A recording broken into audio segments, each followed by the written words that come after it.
Pag nag-invade kayo mga doy, ganitong-ganito lang yung taon yung gagawin nyo. Huwag kayo mag-inip.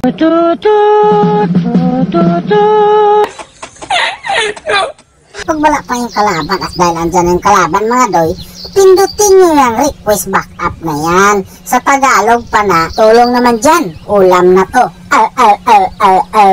Mindset ba? Mindset lagi ay makalago. Remember that. Put it in your mind. Ikaw na nakaperwisyo, ikaw pagalit. Sabi ng yun nakakampi ko dito, attack na daw kasi yung kahintang ng aldog na to, peligro na. Ay sabi ko rin, attack, sudli natin yan.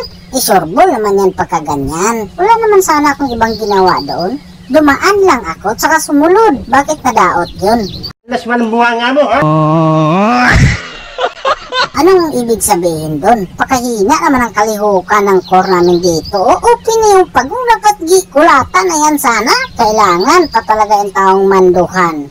Kawawa na nga yung taon yung core nilang ditong si Ipis mga doy. Wala na gid taon siyang nakukuhang mga mananap. Hay nako, naluoy na ako. Wala kang awa! Ako ba tinatawag mo? Habang dumaan yung yun dito sa akin mga doy, binulungan niya ako na atakihin natin yan sa sulod sa balayang aldog na yan. Kaya ang sabi ko sa kanya, sige, bombahan ko yan tapos dalhin mo sa ibang planeta. Yan, tama yung ginawa mo, magkakasundo talaga tayo. Kumbaga, planado talaga yung ginawa namin doon mga doy. Nagsama pa talaga yung tayong dalawang niche dito. Ito siguro yung bagong mita. Maluoy yung taon-taani. Kaya bumakyag na talaga ako mga doy. Kasi may naikan ko naman talaga yun. Dapat na lang sila yung taong magpapasalamat sa konsensya ko. Kasi kung hindi talaga mga doy, impas talaga. Hintay ka ba? Wala na. Dinala na ng kakampi ko sa ibang planeta yung aldog. Kaya sabi ko, parang ayaw na lumabas. Pero pag lumabas yan, bundakan ko yan. Tanawa lagi yung taon. Kakasabi ko lang, nagkakatotoo na kaagad. Pero siyempre, be humble lang tayo. Hindi nila ako kayang pigilan talaga dyan mga doy. Sa totoo lang. Bakit? Sino ba sila para pigilan nila ako? Wala silang kakayahan dyan at para pigilan nila ako.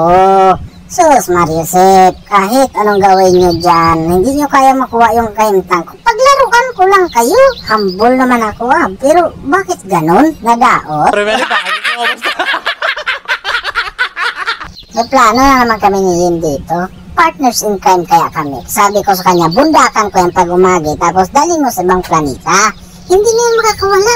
Kasi planado yung aming ginawa. Nakadrawing pa nga yung ginawa namin. Imposible naman kung makawala pa yun. Wala na talaga yung taong karapatan yung Ipis na kumuha ng mga mananap niya mga doy. Nakakaawa din talaga. Sa totoo lang. Maling-mali man siguro yung ginawa ko mga doy. Kasi may naiapektuhan pala din taon sa ginawa ko.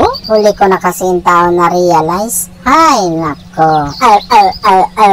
Sige Hellcorp, simula ngayon. Kunin mo na yung mga mananap mo. Hindi na kita papakialaman.